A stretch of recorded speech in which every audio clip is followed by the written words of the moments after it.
scotché ça. C'est là que c'est scotché.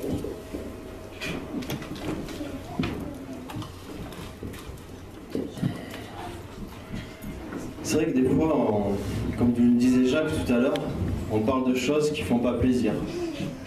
Des fois, on est bien obligé, si on veut prêcher l'intégralité de la parole de Dieu, parfois on est obligé de parler de choses qui font pas plaisir. Alors, on va bien retenir ce chant, Dieu de toute grâce, pendant toute la première partie du message, parce que la première partie du message, elle fait pas plaisir. Oui. Oui, mais c'est la Bible. Et en fait, c'est vrai qu'il y a la loi, et la loi, elle est un petit peu aveugle quelque part. Je veux dire, on a l'exemple, bon ben, on arrive au feu, pile il passe à l'orange, on passe. Voilà, on n'avait pas le temps, qu'est-ce qu'on fait? On pile, on risque un accident ou quoi, je ne sais pas. Et on se fait attraper. Bon. Mais quelque part, c'est pas vraiment notre faute, mais c'est passé comme ça. Après, la loi, elle est là pour sanctionner. Maintenant, quelque part, les humains, ils ont le choix, j'oserais dire, de choisir comment ils vont être jugés. Parce qu'on a un Dieu qui nous appelle et qui a la grâce pour nous. Si on lui demande pardon, il peut tout effacer. Alors, on va commencer par quelque chose de difficile. Et Elisabeth, elle va nous lire Romains 1, de 18 à 32.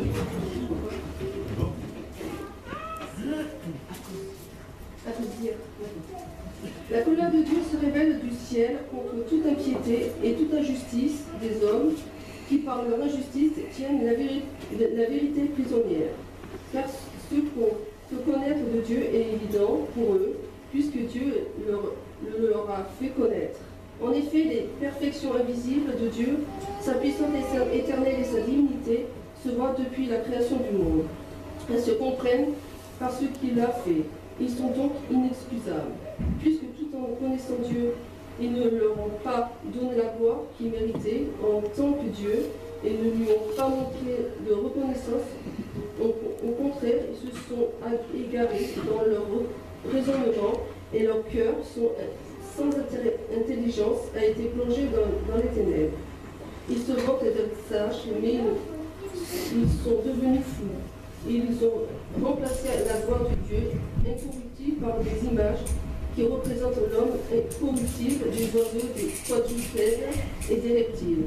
C'est pourquoi Dieu les a livrés à l'impureté par des désirs de leur cœur, de sorte qu'ils déshonorent eux-mêmes leur propre corps. Eux qui ont remplacé la vérité de Dieu par le mensonge, ils ont adoré et servi la créature au lieu du Créateur, qui est béni éternellement. Amen. C'est pour cette raison que Dieu les a livrés à des passions déshonorantes. Leurs femmes ont remplacé les rapports sexuels naturels par des relations contre nature. De même, des hommes ont abandonné les rapports naturels avec les femmes et se sont enflammés dans leurs désirs les uns pour les autres, et ont commis hommes et hommes des actes scandaleux et ont reçu en eux-mêmes le salaire que méritait leur égarement. Comme ils n'ont pas jugé donc de connaître Dieu, Dieu les a livrés à leur intelligence déréglée, de sorte qu'ils commettent des actes indignes. Ils sont remplis de toutes sortes d'injustices, d'immoralité sexuelle, de méchanceté, de soif de posséder et de mal. Leur être est plein d'envie, de meurtre, de querelles, de ruse, de fraude, de persévérité. Rapporteurs, ils sont aussi médisants, ennemis de Dieu, arrogants, orgueilleux, bâtards, ingénieux pour faire le mal, rebelles à leurs parents, dépourvus d'intelligence, de loyauté, d'affection, ils sont irréconciliables, sans pitié, et bien qu'ils connaissent le verdict de Dieu, déclarant dignes de mort, les auteurs de tels actes sont seulement ils le commettent, mais encore ils approuvent ceux qui agissent de même.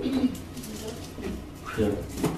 Dans ces versets, Paul nous montre que rejeter Dieu conduit à une impiété qui s'aggrave de jour en jour, et que c'est l'origine de l'idolâtrie et de la corruption morale. La colère de Dieu se révèle du ciel, et il les a livrés à l'impureté selon les convoitises de leur cœur.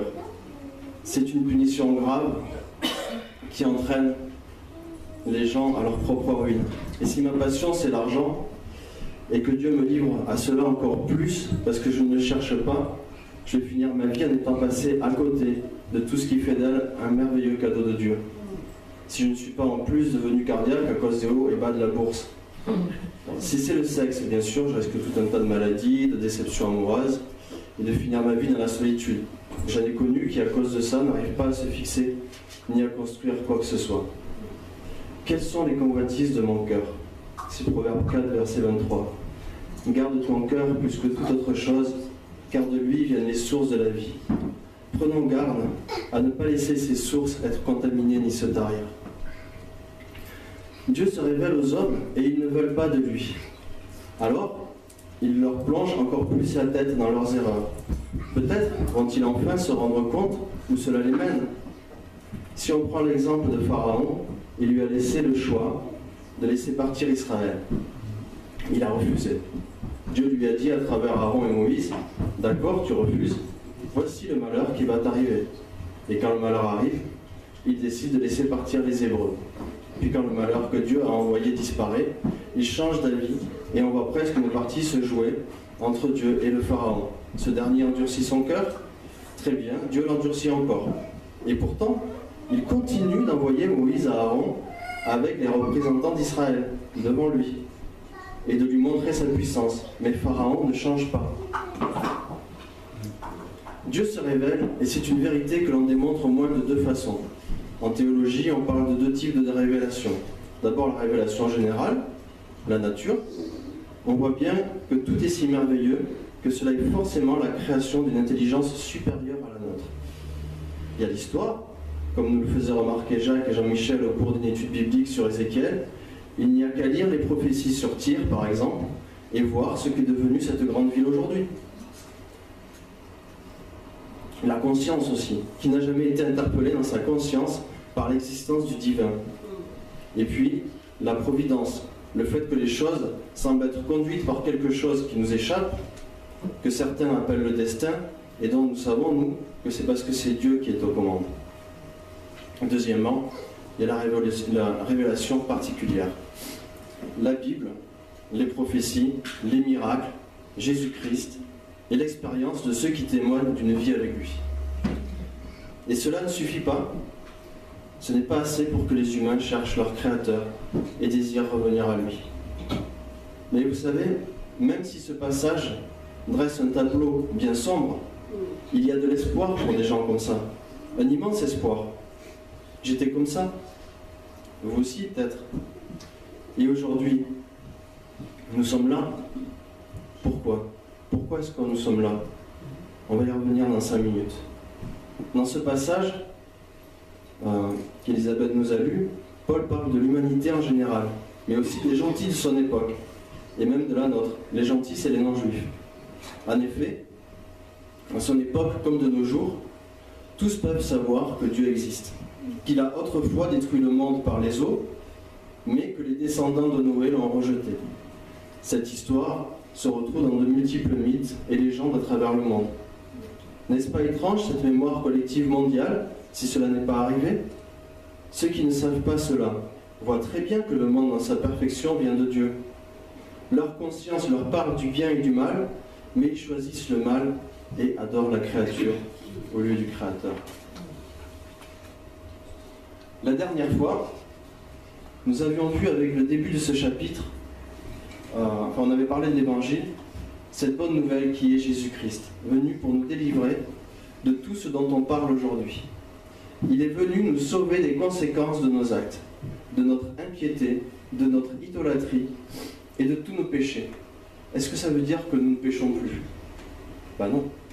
Si on prend 1 Jean 1, verset 7, le sang de Jésus, son Fils, nous purifie de tout péché. Si nous disons que nous n'avons pas de péché, nous nous séduisons nous-mêmes, et la vérité n'est point en nous. Si nous confessons nos péchés, il est fidèle et juste pour nous pardonner et pour nous purifier de toute iniquité. 1 Jean 2, verset 1. Mes petits enfants, je vous écris ces choses afin que vous ne péchiez point. Et si quelqu'un a péché, nous avons un avocat auprès du Père, Jésus-Christ le juste. Il est lui-même une victime expiatoire pour nos péchés, non seulement pour les nôtres, mais aussi pour ceux du monde entier. Et donc nous avions fini par cette question, se mettre à part pour Dieu, pour son évangile, car nous avons compris ce que Jésus-Christ a fait pour nous, n'est-ce pas la seule réponse possible à son amour? Est-ce que nous allons nous aussi retenir la vérité captive, prêcher dans l'Église une moitié d'évangile? On peut très bien parler uniquement de l'amour de Dieu, et puis oublier sa justice, et puis sa sainteté, parce que c'est vrai que ça n'attire pas trop les gens. On peut oublier sa colère aussi. On peut même bénir des choses que Dieu réprouve. Mais au bout du compte, Christ nous dira, « Retirez-vous de moi, vous qui commettez l'iniquité, je ne vous ai jamais connu. » C'est très grave, nous ne pouvons pas bénir ni encourager quelque chose, un comportement que Dieu réprouve.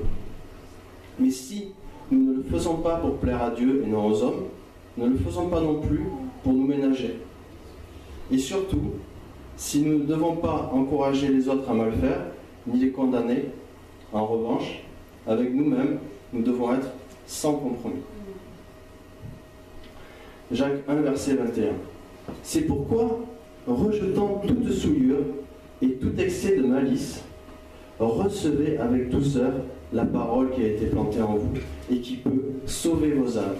Mettez en pratique la parole et ne vous bornez pas à l'écouter en vous trompant vous-même par de faux raisonnements. Car si quelqu'un écoute la parole et ne la met pas en pratique, il est semblable à un homme qui regarde dans un miroir son visage naturel et qui, après s'être regardé, s'en va et oublie aussitôt quel il était. Mais celui qui aura plongé ses regards dans la loi parfaite, la loi de la liberté, et qui aura persévéré, n'étant pas un auditeur oublieux, mais se mettant à l'œuvre, celui-là sera heureux dans son activité. Matthieu 7, 21. Ceux qui me disent « Seigneur, Seigneur » n'entreront pas tous dans le royaume des cieux, mais celui-là seul qui fait la volonté de mon Père qui est dans les cieux. Alors, je leur dirai ouvertement, j'ai un peu raccourci, je ne vous ai jamais connu, retirez-vous de moi, vous qui commettez l'iniquité. C'est pourquoi quiconque entend ces paroles que je dis et les met en pratique sera semblable à un homme prudent qui a bâti sa maison sur le roc. Et alors, les gens qui ne connaissent pas Dieu, on peut aussi retenir la vérité captive en ne leur en parlant pas, ou en tordant, on la tord un petit peu pour les attirer, non pas à Christ du coup, mais dans notre Église. Parce que lorsqu'on n'annonce pas la vérité dans une Église, ce n'est pas celle de Christ, c'est la nôtre. Mais est-ce qu'on peut balancer comme ça des jugements à la tête des gens? Attention, on va voir dans le chapitre suivant que nous ne devons pas juger les autres, ni les condamner, parce que nous péchons tous. Vous pouvez venir me voir et me dire, là tu vois, je t'ai vu faire ça. Et comme tu es chrétien quand même, bon, je voulais te demander ce que tu penses de ce passage-là vis-à-vis de la parole de Dieu. Vis-à-vis de ce que tu fais. Mais si on va dans la rue, par exemple, auprès des gens ou vers des amis incroyants, on ne peut pas aller les voir et leur annoncer qu'ils sont condamnés. Tout ce que ça va produire, c'est de les faire fuir. Pourtant, il y a énormément de gens qui à la fois aiment la cigarette et puis qui détestent cracher leurs poumons le matin en grognant comme un ours. L'alcool aussi. Un verre, c'est bon. Mais quand le matin, on a mal au crâne et que notre foie part avec la chasse d'eau, d'autres ont des comportements dont ils voudraient se débarrasser. Tout un tas de choses, la violence, la colère, la jalousie excessive. Personnellement, à un moment, j'aurais pu ouvrir une agence de détective privé. Enquête, filature, technique d'investigation. Ah, je me sentais intelligent, j'étais futé, quoi. Mais je ne vous dis pas comment ça me bouffait la vie. Et les nerfs, on aime, et à la fois, nous voulons nous en débarrasser parce que cela nous fait du mal. Après une bonne colère, parfois on se sent fort, on se sent libéré, puis après on se sent bête, on se sent seul, parce qu'on a fait le vide autour de nous. Mais nous n'y arrivons pas, parce que notre chair y est trop accrochée. Tout à l'heure, j'ai posé une question que j'ai laissée en suspens. Pourquoi sommes-nous ici ce matin? Peut-être que vous êtes là parce que vous vous posez des questions. Il y en a qui sont dans le train de la vie, puis ma foi, savoir d'où il vient, où il va, ça les laisse complètement différents. C'est incroyable, mais c'est comme ça. Peut-être vous êtes là aussi parce que, pour la même raison que moi, quelqu'un vous a parlé de celui qui peut nous sauver, de celui qui nous a tant aimés, qui s'est donné pour nous. Alors nous aussi, nous avons voulu le connaître en retour. Et maintenant, nous le connaissons. Et nous aussi, nous l'aimons. Mais nous qui connaissons celui qui peut délivrer de toutes les choses dont j'ai parlé et de bien d'autres, ceux qui en sont captifs, nous avons maintenant en retour une responsabilité. C'est pour cela qu'on va dehors de l'église et que nous allons dans la rue prier pour les gens. Il ne s'agit pas de les faire venir ici, mais d'aller vers eux et puis de se présenter tout simplement. Je leur dis comme ça, bonjour, je m'appelle David. Et vous allez peut-être trouver ça étrange, mais j'ai envie aujourd'hui de prier pour quelqu'un dans la rue. Alors, s'ils me disent, ah bon, s'ils sont intéressés, je leur dis, mais est-ce que je peux vous demander votre prénom? Est-ce que vous avez un sujet de prière, quelque chose que vous voudriez voir réalisé par Dieu dans votre vie, quelque chose changé? Bon, s'ils me disent oui, je leur demande si on peut prier. Est-ce que je peux poser ma main sur votre épaule? Est-ce que je peux prendre votre main dans la mienne? J'ai même été conduit par l'Esprit à en prendre certains dans mes bras.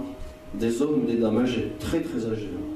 Attention, pas des jeunes femmes, parce que l'Esprit de Dieu ne nous fait pas faire n'importe quoi, n'importe comment, avec n'importe qui. Et vous seriez surpris de voir le nombre de personnes qui répondent oui et qui sont touchées parce qu'on prend du temps pour eux, parce qu'on n'a pas peur justement de les toucher, en leur demandant la permission, bien sûr. À chaque fois que je fais cela, j'ai une trouille, mais j'ai juste envie de partir. Mais je le fais, et je prie pour eux, que Dieu les touche au plus profond de leur cœur, qu'il les bénisse et leur donne la force et les moyens de réaliser leurs projets, qu'il les guérisse et surtout au nom de Jésus-Christ. Même les musulmans pour qui j'ai prié au nom du Christ ne m'ont pas repris. Et vous savez, je suis sûr que lorsque Christ aura agi et qu'ils le verront, ils se rappelleront de ce moment. Et ils se tourneront vers Jésus-Christ. Alors ils viendront peut-être ici. Et puis on leur donnera une Bible et nous les enseignerons selon la vérité, avec la sagesse de l'Esprit Saint. On commence par le lait, et puis après la nourriture solide.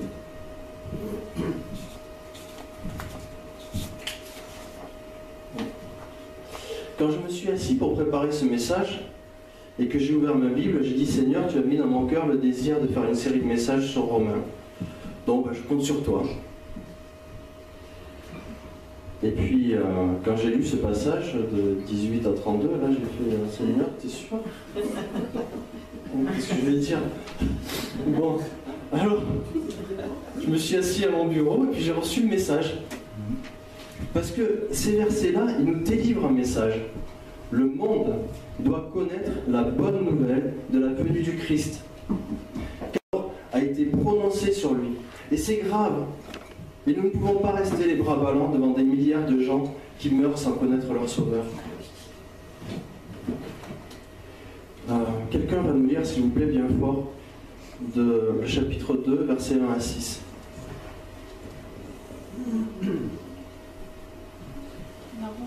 Oui. Ô homme, qui que tu sois, toi qui juges, tu es donc inexcusable. Car en jugeant les autres, tu te condamnes toi-même, puisque toi qui juges, tu fais les mêmes choses. Nous savons en effet que le jugement de Dieu contre ceux qui commettent de telles choses est selon la vérité. Et penses-tu, ô homme qui juge ceux qui commettent de telles choses et qui les fait, que tu échapperas au jugement de Dieu? Ou méprises-tu les richesses de sa bonté, de sa patience, de sa longanimité, ne reconnaissant pas que la bonté de Dieu te pousse à la repentance? Mais par ton endurcissement et par ton cœur impénitent, tu t'amasses un trésor de colère pour le jour de la colère et de la manifestation du juste jugement de Dieu, qui rendra chacun selon ses œuvres. Ça fait plaisir ou pas? Qui c'est qui a déjà jugé son prochain? Oui. On vient de parler du péché et de ne pas retenir la vérité captive à ce sujet. Au sujet du jugement de Dieu et de sa colère, nous ne devons pas non plus retenir la vérité captive et annoncer un évangile tordu ou tronqué. Nous devons être informés de ne pas retenir la vérité captive. Nous devons être informés et capables de répondre à toute personne qui viendrait dans l'Église nous poser des questions à ce sujet. Et puis même, et surtout pour nous, il est extrêmement dangereux d'ignorer ce que Dieu nous dit sur ça.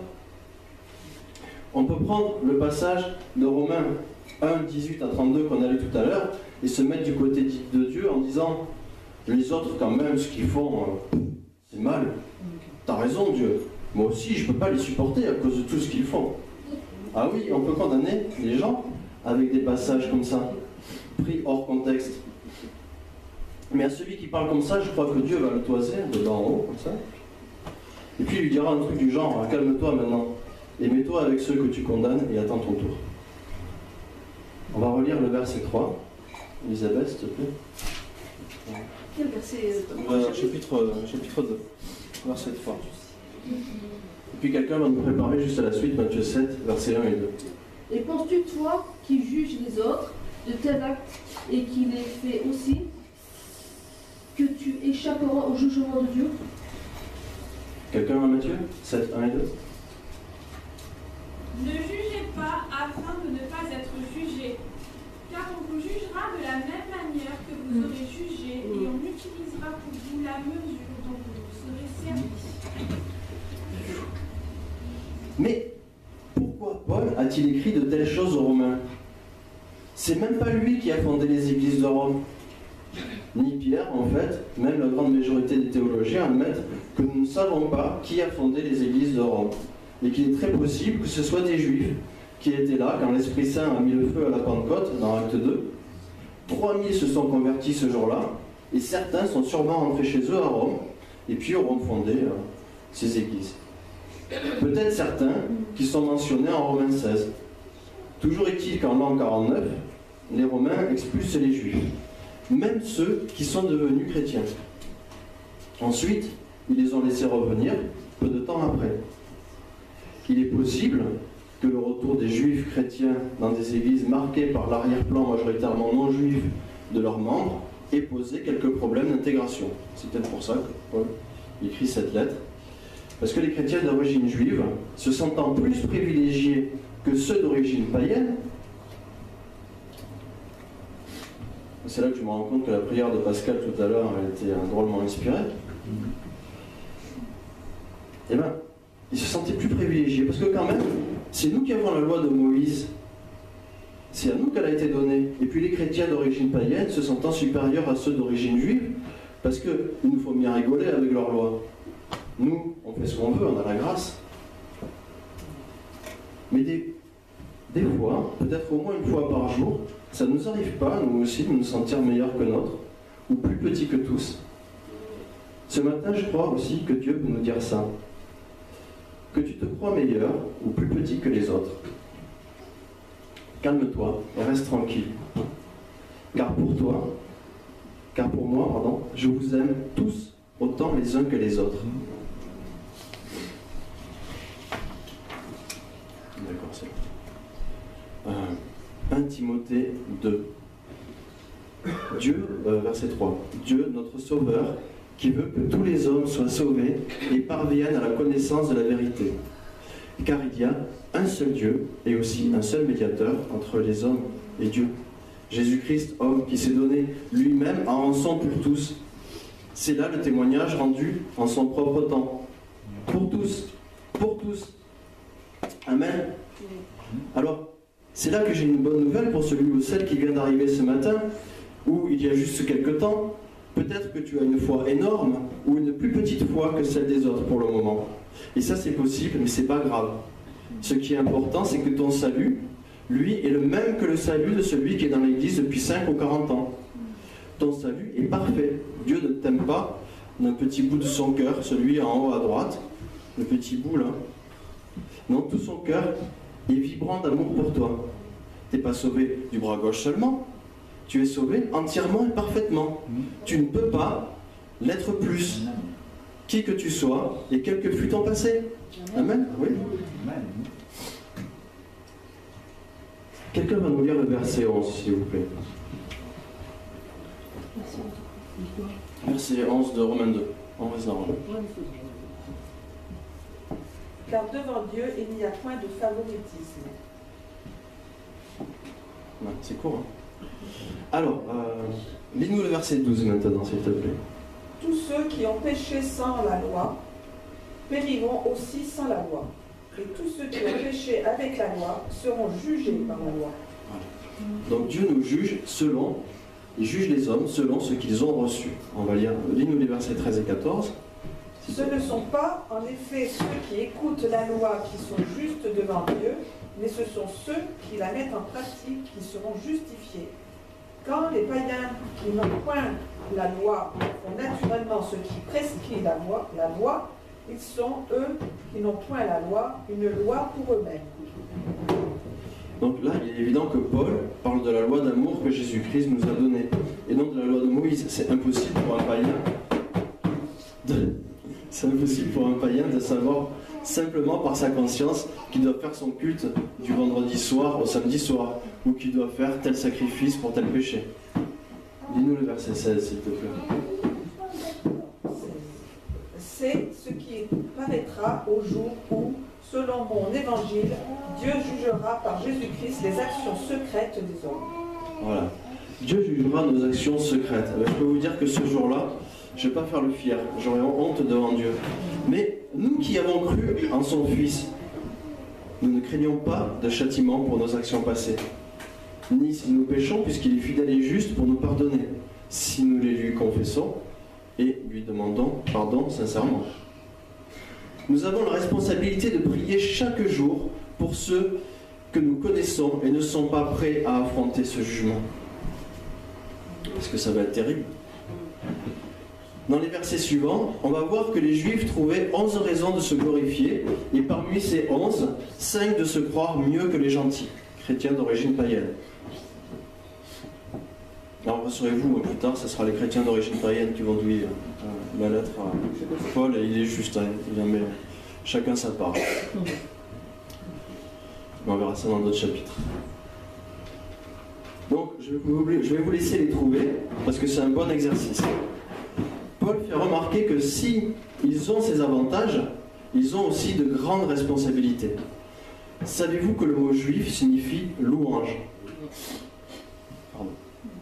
Le peuple juif était donc appelé à être une louange à Dieu dans sa façon de vivre parmi les nations. Vous vous amuserez aussi à relever les contradictions entre ce fait et leur façon de vivre. Elisabeth, tu veux bien nous lire de 17 à 24, s'il te plaît, chapitre 2.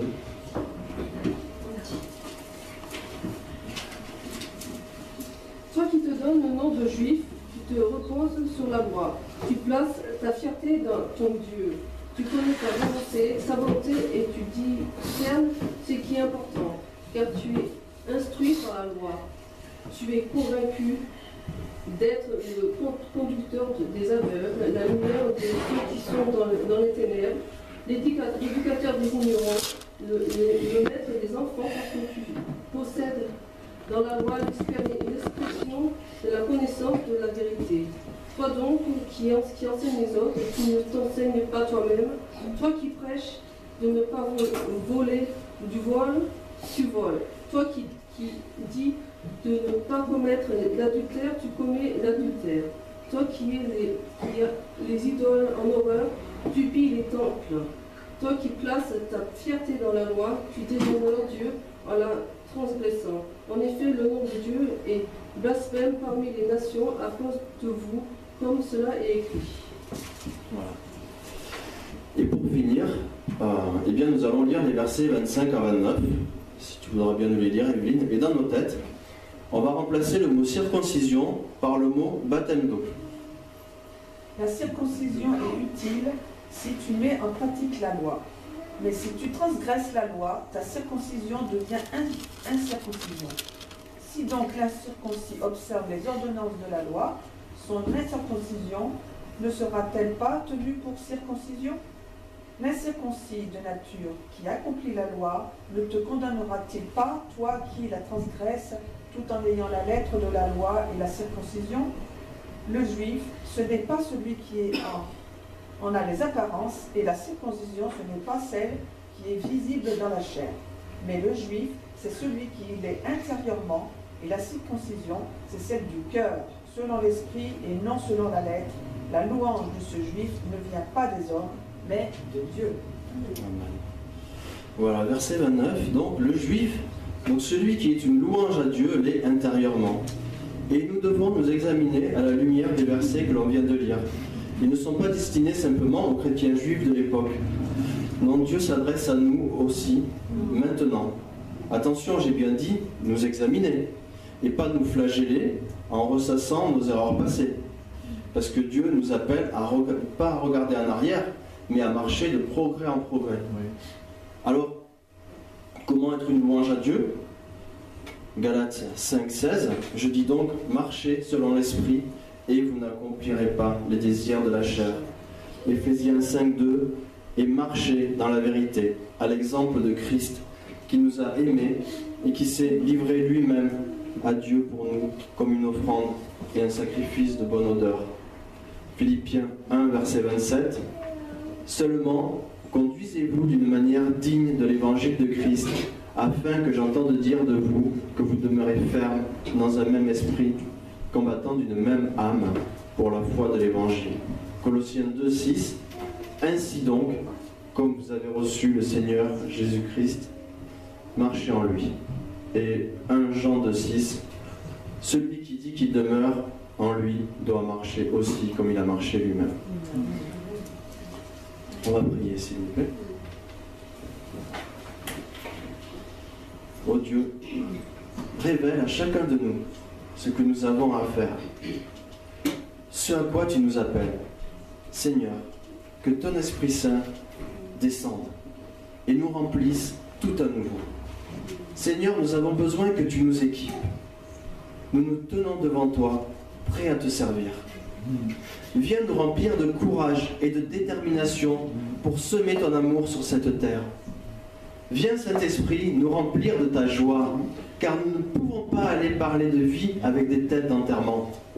Rends-nous ivres de ton esprit, que ta joie, ta vie et ton amour débordent de nos cœurs pour ceux des autres, pour le salut de leurs âmes. Amen.